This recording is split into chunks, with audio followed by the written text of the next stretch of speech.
আসসালামু আলাইকুম everyone, welcome back to my another new blog. আশা করছি সবাই ভালো আছেন আল্লাহর অশেষ রহমতে।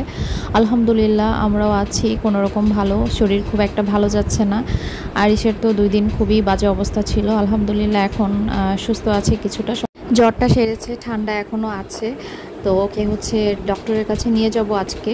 গতকালকে নেওয়ার কথা ছিল, তো একটা দিন একটু দেখলাম কন্ডিশনটা, তো ঠান্ডাটা বসে গেছে, সেটার জন্য ডক্টরের দেখাতে হবে, একটু ডক্টর কনসাল্ট করা জরুরি। গতকাল থেকে আমিও অনেক বেশি সিক ফিল করতেছি। আমার হঠাৎ করে মাত্রাতিরিক্ত ব্যাক পেন বেড়ে গেছে।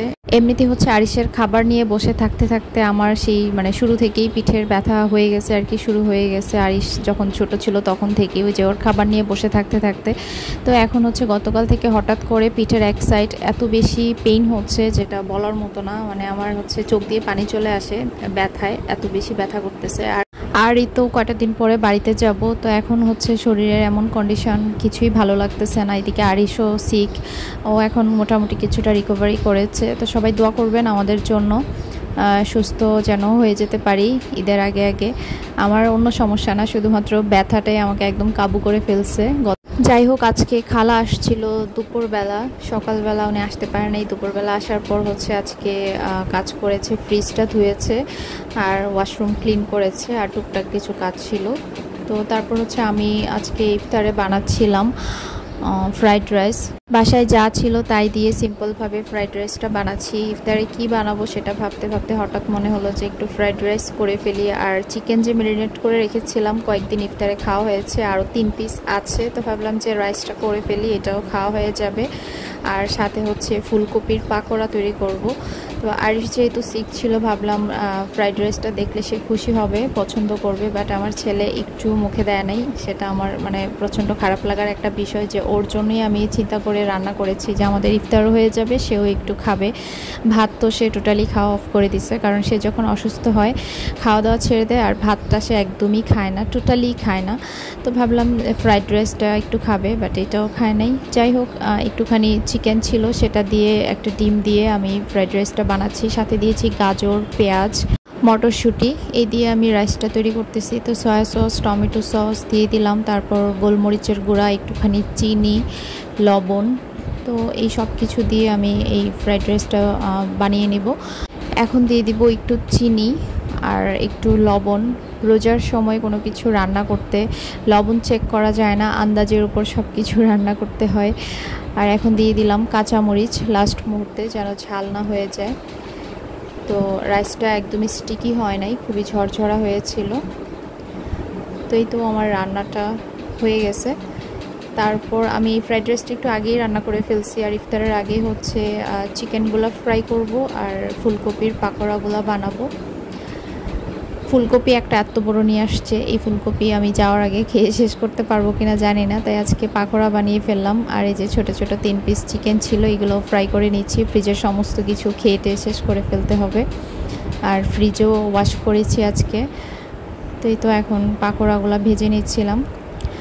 তো এই ছিল আমার একদিনের ভিডিও। ছোট ছোট ভিডিও করি এখন, ভালো লাগে না। তারপর এটা ছিল আমার আজকের ভিডিও। গতকাল দুপুরবেলা থেকে আমার হঠাৎ করেই অনেক বেশি পিঠের ব্যথা শুরু হয়। তো কালকে সারাটা রাত, সারাদিন সারা রাত এটা নিয়ে আমি খুবই অসুস্থতার মধ্যে ছিলাম। আজকেও সেম অবস্থা, কোনো কিছুতেই কিছু হচ্ছে না। তারপর আজকে ঘুম থেকে ওঠার পরই শরীরটা খারাপ লাগতেছিল, ভাল লাগতেছিল না কিছু। তো চিন্তা করলাম যে একদম লাস্টের দিকে এসে রান্না করলে শরীর বেশি খারাপ লাগবে। তো সকালবেলা ওঠার পর আমি 12টার দিকে আজকে রান্নাটা বসিয়ে দিয়েছি। আজকে বেশি কিছু রান্না করব না। ফ্রিজে লাস্ট ছিল মুরগি আর রূপচাঁদা মাছ। তো মুরগি আর রূপচাঁদা মাছটা রান্না করে নিব আর কি। তো এটা লেয়ার মুরগি ছিল। তারপর এখন রূপচাঁদা মাছটা একটা ছিল, সেটাও আমি দু পেঁয়াজা করে ভুনা করে নিব, আর মুরগিটা রান্না করে ফেলতেছি। তো এই আজকের রান্না। তো ইফতারের জন্য আমি ছোলা, তারপর ডাল নামিয়েছিলাম, ব্লেন্ড করে যে রেখেছিলাম। তো পরে আরিশের বাবা বলল যে আমার শরীরটা যেহেতু আজকে ভালো নেই, আজকে ইফতার বানাতে হবে না। তো প্রোডাক্ট কুরিয়ারে দেওয়ার জন্য সে বাইরে বের হয়েছে আর কি বিকেলবেলা। তো আসার সময় বাইরে থেকে ইফতার নিয়ে আসবে। আর আজকে ওর অফ ডে, আজকে গভর্নমেন্ট ছুটি। এই যে মুরগিটা আমি ভালো করে কষিয়ে নিচ্ছিলাম। তো লেয়ার মুরগি একটু শক্ত থাকে, তো অনেকক্ষণ পর্যন্ত আমি কষিয়ে রান্না করি, তারপরও মানে ঝোল দেওয়ার পর আরও অনেকক্ষণ রান্না করতে হয়। তো এই তো আমার রান্নাটা হয়ে গেছে, ডিম ছিল মুরগিটাতে। তো এখন হচ্ছে বিকেলবেলা আর কি। তো বিকেলবেলা এখন আমি একটু বারান্দায় আসলাম, সূর্যটা তখন একদম সরাসরি বারান্দা থেকে দেখা যায়। আর বিকেলের এই গোধূলির যে সময়টা আমার কাছে এই জায়গাটা দিয়ে দেখতে খুবই ভাল লাগে। আর আরিশ অপেক্ষা করে যে সে কখন সূর্যটা ডুবে যাবে এটা দেখবে, কারণ এই যে দুই বিল্ডিংয়ের চিপা দিয়ে দেখা যায় সূর্যটা একদম মানে ডুবে যাওয়া পর্যন্ত। তো তখন হচ্ছে আরিশ ঘুমাচ্ছিল। রোজা আসার পর সে একদিনও দুপুরে ঘুমায় নাই, প্রতিদিন সন্ধ্যায় ঘুমিয়েছে ইফতারের পর। তো আজকে সে বিকেলেই ঘুমাই গেছে, কারণ এই যে আজকে আমার ইফতার বানানোর তাড়া নাই, আমি শুয়েছিলাম, তো সেও আমার সাথে শুয়েছিল, তো পরে ঘুমাই গেছে। তো এখন ঘুম থেকে উঠলো, তো উঠেই হচ্ছে ওকে নিয়ে আবার বারান্দায় আসলাম। সে এখন তার প্রিয় সূর্য মামাকে দেখবে। বারান্দার গাছগুলো তুলে ফেলতে হবে, শুকিয়ে মরে গেছে। তো যাওয়ার আগে এগুলো হচ্ছে তুলে ফেলে তারপর ছাদে রেখে যাব। আর তারপর আরিশের বাবা চলে আসছে বাইরে থেকে। তো ইফতারে নিয়ে আসছিল চিকেন বিরিয়ানি আজকে, আর হচ্ছে হালিম নিয়ে আসছে হান্ডি থেকে। আমি হচ্ছে বাহিরের হালিম আমার লাইফে কখনো খাই নাই। একবার কোথাও মনে হয় শুনেছিলাম যে বাহিরের হালিমে আজে বাজে মাংস মিক্স করে, তো সে কারণে আমার কোনো দিনও রুচি হয় নাই যে বাহিরের হালিম খাবো। মানে সত্যি কথা বলতে এটা কেউ বিশ্বাস করবে কিনা জানি না, কারণ হালিমটা বেশিরভাগ সবাই বাইরে খেতে পছন্দ করে, যত পপুলার নামি দামি রেস্টুরেন্ট হোক। আমার কেন জানি কখনো মানে রুচিতে আসে নাই যে আমি একটু বাহিরের হালিম খেয়ে দেখবো। কেন জানি আমার এই জিনিসটাতে মানে কখনো খাওয়া হয় নাই। মানে জিনিসটার নাম শুনলেই, বাহিরের জিনিস নাম শুনলেই কেমন জানি লাগে। আর সবসময় বাসায় রান্না করে খাওয়া হয় হালিম, রোজা ছাড়া নর্মালিও বাসাতেই হালিম রান্না করে খাই। তো আজকে আরিশার বাবা বললো যে হান্ডির হালিম হচ্ছে বেস্ট, এখানে তোমার আজে বাজে মিট মিক্স করে না ওরা, খাসির হালিমটা খুব মজা হয় ওদের, তো তুমি খেয়ে দেখো। তো বললাম যে আচ্ছা ঠিক আছে। তারপর সে নিয়ে আসলো, আর এখানে হচ্ছে চিকেন বিরিয়ানি নিয়ে আসছে। তো হালিমটা হচ্ছে ভালো ছিল, আমি এই প্রথমবার বাহিরের হালিম খেলাম, আমার কাছে খুবই মজা লেগেছে। তো সেও আমাকে বলতেছিল যে এটা নির্দ্বিধায় খাওয়া যাবে, হান্ডির হালিমে কোনো ভেজাল নাই, আমি ভালো জায়গা থেকে আনছি, ভালো ভালো হালিম, খেয়ে দেখো। আর আমি খাই না দেখি সে বাসায় বাহির থেকে হালিম আনে না, বাসাতেই আমি বানাই। তারপর ফ্লেভারটা অনেক মজা ছিল, আর মাংসের কোয়ালিটিও ভালো ছিল। তো এই তো গরম গরম ছিল, ইফতারের ঠিক আগ মুহূর্তেও আসছে। আর আমাদের বাসার হালিমটা হচ্ছে এতটা থিক আমি রাখি না, বাইরের হালিমে যেটা দেখলাম আর কি।